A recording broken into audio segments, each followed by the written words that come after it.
Damos comienzo a un nuevo programa, Servidores de Dios. Quien te habla es Manuel Cornejo.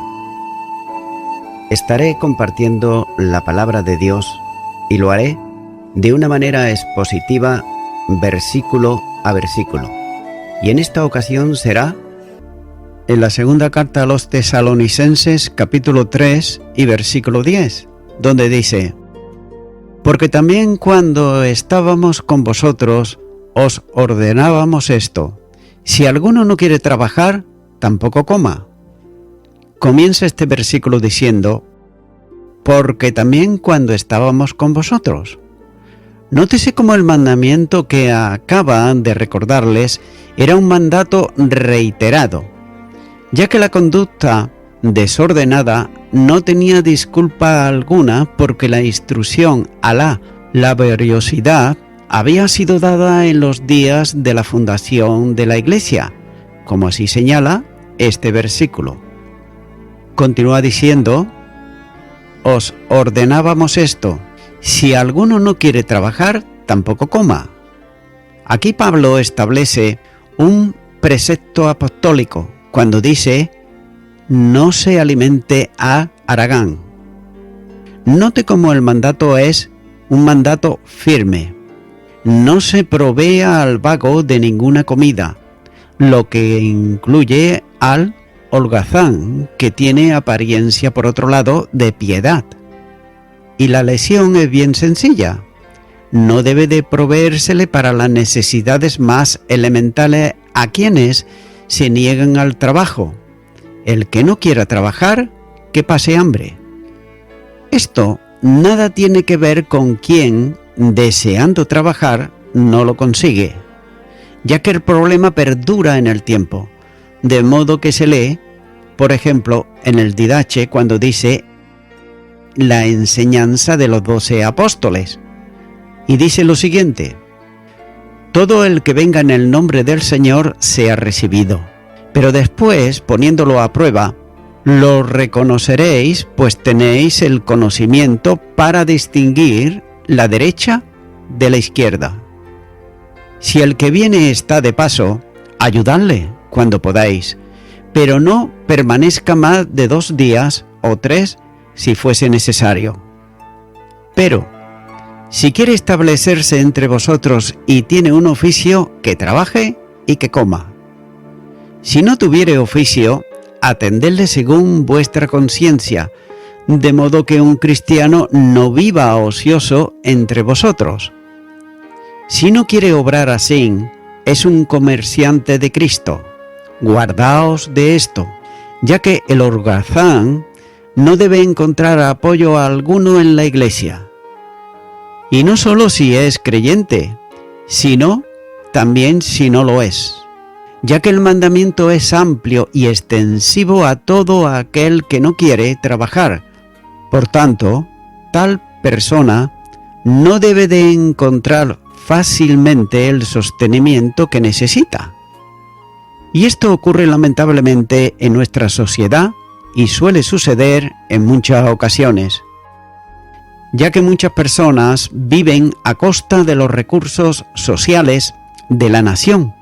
Y sin embargo, ellos no dan ningún beneficio social, simplemente viven holgazaneando, pero sin embargo exigen el derecho que aparentemente tienen de no pasar hambre en una sociedad avanzada.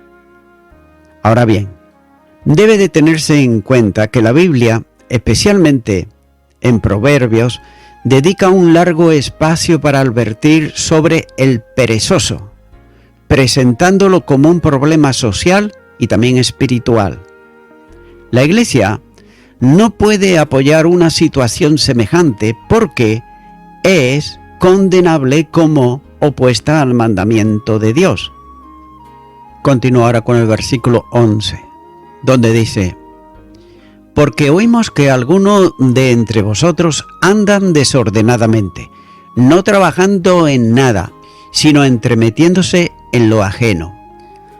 Comienza este versículo diciendo: porque oímos que alguno de entre vosotros anda desordenadamente.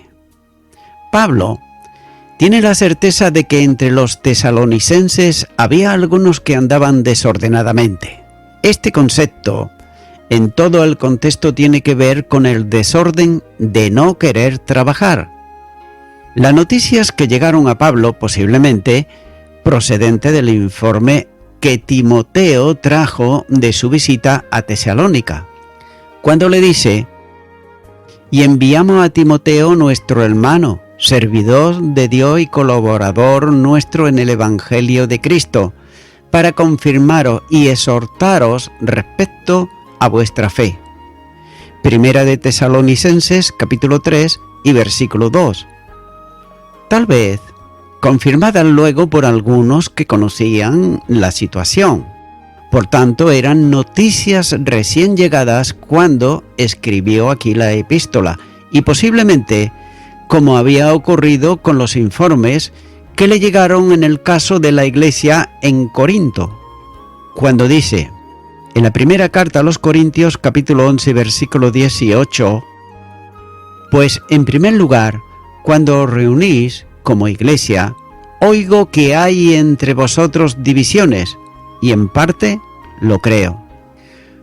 Por otro lado, note cómo el uso del participio del presente del verbo andando expresa aquí la idea de lo que los desordenados hacían, que era andar de un lado para otro, es decir, caminar sin otro objetivo que evitar el trabajo. Continúa diciendo este versículo: no trabajando en nada, sino entremetiéndose en lo ajeno. La segunda evidencia se expresa también por medio de un participio del presente que indica una acción continuada de los desordenados, es decir, no hacían nada. Entonces, el trabajo para los tales era asunto terminado, ya que a ellos no les interesaba esto. Y estos no tenían en cuenta el ejemplo que le había sido dado por Pablo y sus colaboradores, ya que en cierta medida se sentían más importantes que ellos, puesto que mientras el apóstol trabajaba para sustentarse, ellos no tenían necesidad de hacerlo, buscando la provisión en casa de los hermanos. Y note cómo para los tales el mandamiento bíblico de trabajar no era respetado ni tampoco obedecido. Una tercera evidencia era que quienes no trabajan se entremetían en asuntos ajenos. La traducción de la frase reviste cierta dificultad por el significado del verbo, que literalmente expresa la acción de hacer algo dando vueltas, y de ahí que se podía traducir literalmente como no trabajando en nada, sino haciendo alrededor. Note que aquellos, como dice Thomas Robinson, no ocupándose en nada, pero ocupándose en lo ajeno, ya que eran personas que se habían acostumbrado a sustentarse sin trabajar. Estos ociosos y haraganes producen siempre conflictos y también problemas en la iglesia por su falta de ocupación, ya que dejaban lo que les correspondía y se entremetían en la de otros. Como también escribe el doctor Lacueva cuando dice: es curioso el contraste que Pablo establece aquí entre el verbo participio del presente y su compuesto. También en participio del presente, que literalmente significa trabajando alrededor, con lo que se indica claramente la salida de la propia esfera del trabajo en la que los desordenados deberían de estar ocupados, para ir dando vueltas hacia otros lugares que no son el suyo. Y aquí Pablo retrata a muchas personas que todos conocemos, sabedoras de todo lo que sucede en el vecindario, que van de casa en casa, de corrillo en corrillo, dando y recibiendo las últimas noticias. Y hasta aquí el comentario del doctor Lacueva. Note cómo es muy probable que estos fuesen de casa en casa hablando a los creyentes de la inminente venida del Señor, ya que sin duda, con afirmaciones incorrectas, por supuesto, por desconocimiento de la doctrina. Y para beneficiarse de lo que ellos podían recibir en casa de aquellos a quienes visitaban. Tal vez podrían evidencias de que el día del Señor había llegado, asunto que el apóstol corrige en esta epístola, y al tiempo que se recibían los beneficios de la caridad de sus hermanos, también se entremetían en temas personales relacionados, por ejemplo, con asuntos familiares, laborales, sociales, etc., de aquellos a quienes ellos visitaban. Los desordenados no eran muchos, tan solo algunos, pero a pesar de ser pocos, tengas en cuenta que eran notorios. Continúa ahora con el versículo 12, donde dice: a los tales mandamos y exhortamos por nuestro Señor Jesucristo que, trabajando sosegadamente, coman su propio pan. Comienza este versículo diciendo: a los tales mandamos y exhortamos por nuestro Señor Jesucristo. El apóstol aquí enfrenta el problema que había en la iglesia con los desordenados, y lo hace usando de su autoridad apostólica mediante un mandato dirigido a los tales, ya que no solo establece un mandato, sino que también formula una exhortación. En él concurrían tanto el don de apóstol como el de pastor. Por consiguiente, como apóstol manda y como pastor exhorta. No es un mandamiento de un líder de la iglesia, sino del mismo Señor Jesucristo, en cuyo nombre y autoridad ministra aquí el apóstol. Por tanto, desobedecer este mandato no es desobedecer a un hombre, sino al Señor mismo. Sigue diciendo este versículo: que trabajando sosegadamente coman su propio pan. Nótese cómo con la autoridad de Jesucristo demanda un cambio de conducta.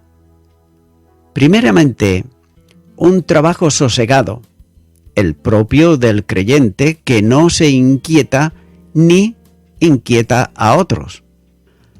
Aquellos habían dejado sus actividades laborales y se dedicaban a entrometerse en las vidas de otros, con lo que seguramente inquietaban a los creyentes. Por tanto, les ordena un cambio total de comportamiento en un trabajo sosegado y en una vida tranquila. No debemos de olvidar que la primera persecución en Tesalónica fue promovida por gente ociosa. Entonces los judíos que no creían, teniendo celos, tomaron consigo a algunos ociosos, hombres malos, y juntando una turba, alborotaron la ciudad y asaltaron la casa de Jasón. Procuraban sacarlos al pueblo. Hechos de los Apóstoles, capítulo 17 y versículo 5. En segundo lugar, debían de comer su propio pan, es decir, sustentarse con el producto de su trabajo. Continúa ahora con el versículo 13, donde dice: y vosotros, hermanos, no os canséis de hacer el bien. En medio de los conflictos afuera y los desordenados dentro, existe la propensión a desanimarse en hacer el bien, dejando de hacer lo correcto como corresponde a la vida cristiana. Y note que esto implica generosidad, y algunos entre ellos vivían desordenadamente, buscando su propio provecho y siendo en cierta medida un ejemplo nocivo para los demás hermanos. Este mal proceder podía estar cansando a algunos en la iglesia que estarían dejando de buscar el bien de otros para dedicarse a sus propios compromisos personales. Y note que el malo no se cansa de obrar el mal, pero el creyente no puede cansarse de hacer el bien. Esta forma de obrar comprende todo cuanto concuerda con la voluntad de Dios. No solo dar de comer a los pobres, sino en todo cuanto contraste con la forma de actuar de los desordenados. El cristiano no ha de vivir desordenadamente como enseña la Escritura, cuando dice: pero hágase todo decentemente y con orden. Primera de Corintios capítulo 14 y versículo 40. Decoro y orden van inseparablemente unidas en la vida cristiana, ya que el Dios de la Iglesia es un Dios de orden, y la confusión no es un testimonio consecuente con quienes son sus hijos. Es por eso que el creyente debe vivir en esta forma de comportamiento como enseña el apóstol Juan. El que dice que permanece en él debe de andar como él anduvo. Primera de Juan, capítulo 2 y versículo 6. Continuará con el versículo 14, donde dice: si alguno no obedece a lo que decimos por medio de esta carta, a ese señaladlo, y no os juntéis con él para que se avergüence. Comienza este versículo diciendo: si alguno no obedece a lo que decimos por medio de esta carta. Los desobedientes no suelen rectificar fácilmente para obedecer, téngase en cuenta esto. Pero aquí el apóstol va a establecer lo que debe seguirse con los tales, ya que no se trata de desobedecer a otros mandatos, sino a los que el apóstol establecía en esta epístola. Y nótese que esa actitud es una manifestación de soberbia, ya que por otro lado el verbo obedecer expresa literalmente la idea de oír desde abajo, lo que comprende mostrar deferencia al que habla.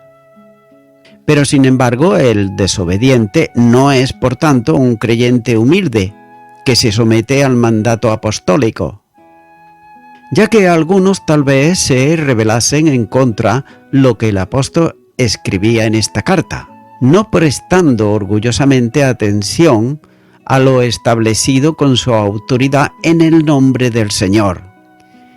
Por tanto, era una desobediencia a Jesucristo, que había establecido al apóstol, confiriéndole la delegación de su propia autoridad en materia de fe y de conducta.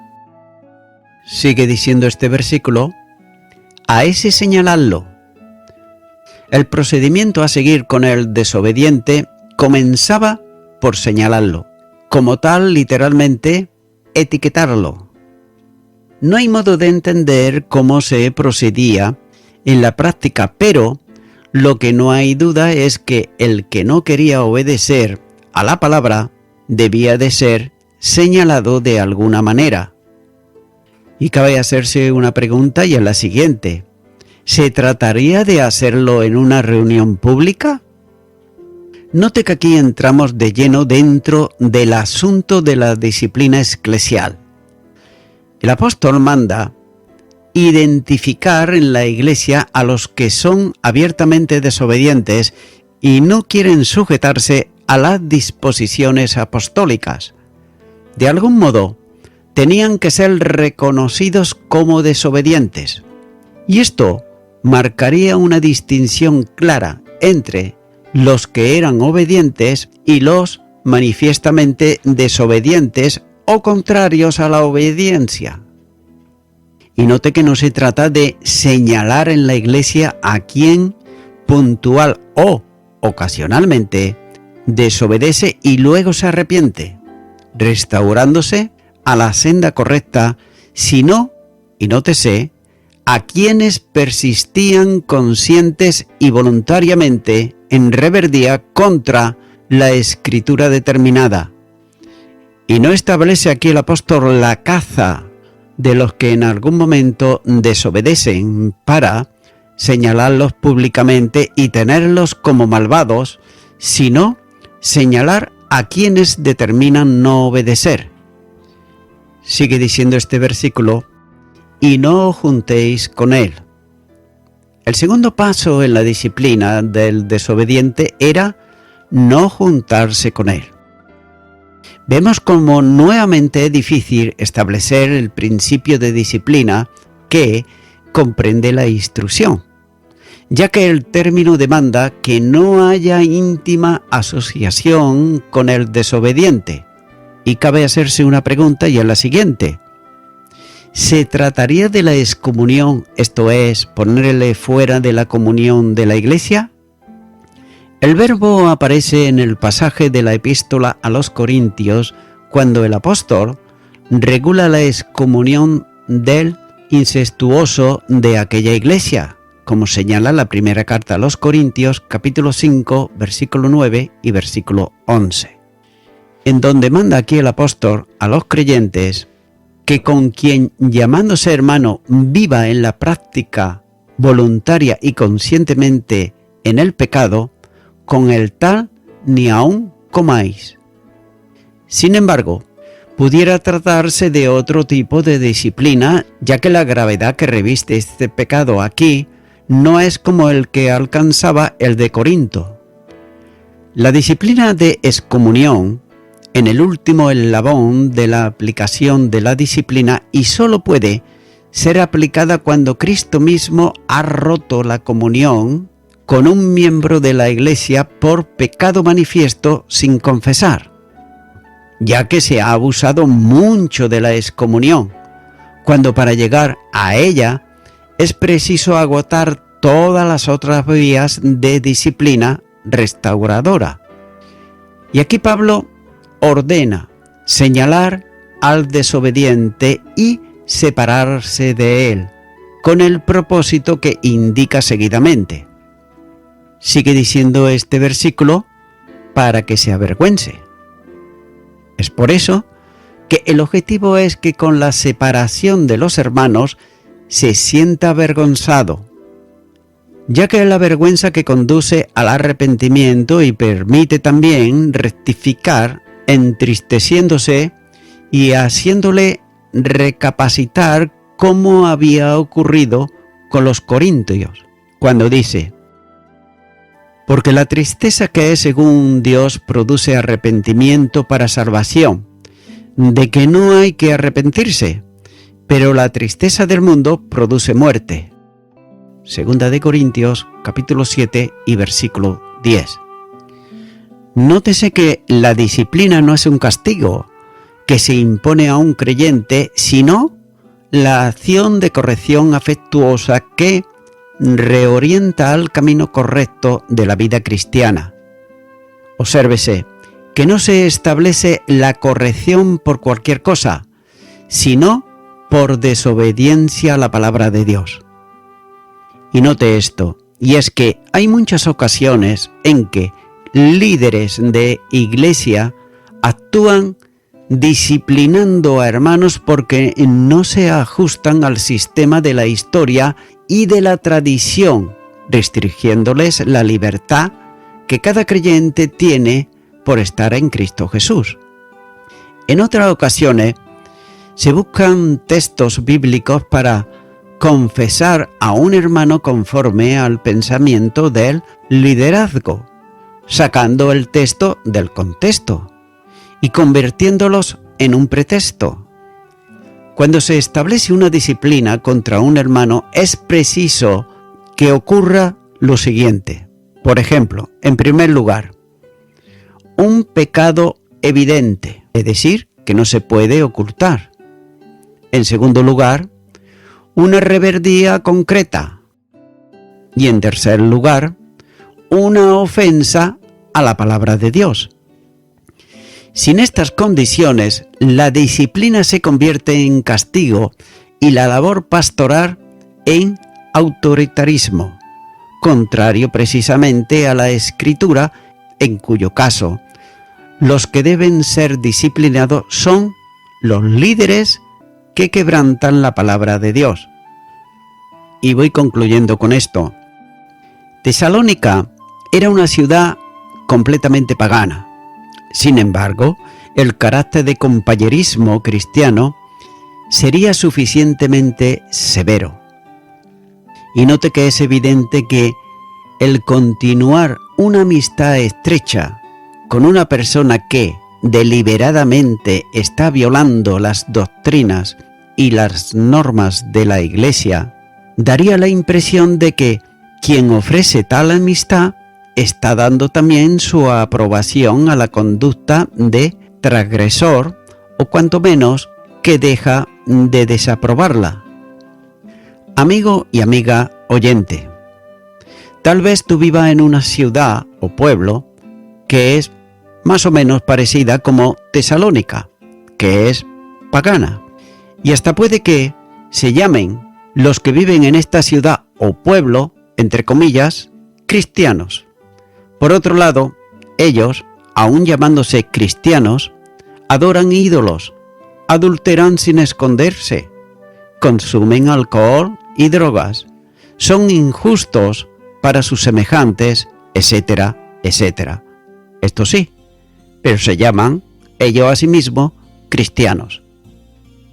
Amigo y amiga oyente, lo importante no es lo que decimos que somos y luego no hacemos. Para quien así haga debería darle vergüenza. El Evangelio de Lucas, capítulo 19, versículo 10 dice: porque el Hijo del Hombre vino a buscar y a salvar lo que se había perdido.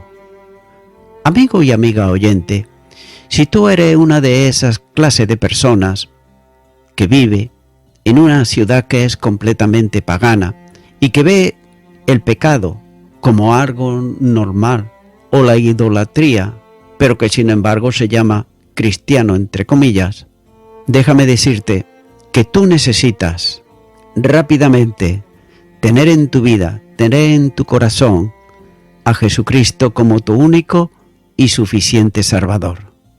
Para ello, yo te animo a que tú ores conmigo, para que Él así pueda, si tú se lo permites, romper toda atadura de tu vida, todo vicio, toda tradición que no sirve absolutamente para nada. Por ello, ora conmigo y repite esta oración de fe y di: Señor Jesús, vengo delante de ti, confesándote que soy una de esas personas que vive dentro de la idolatría, del paganismo, del alcohol, de la droga, de la inmoralidad, y por ello te quiero pedir perdón, me arrepiento de ello, a ti entrego mi vida y te recibo a ti, Señor Jesús, como mi Salvador. Amén.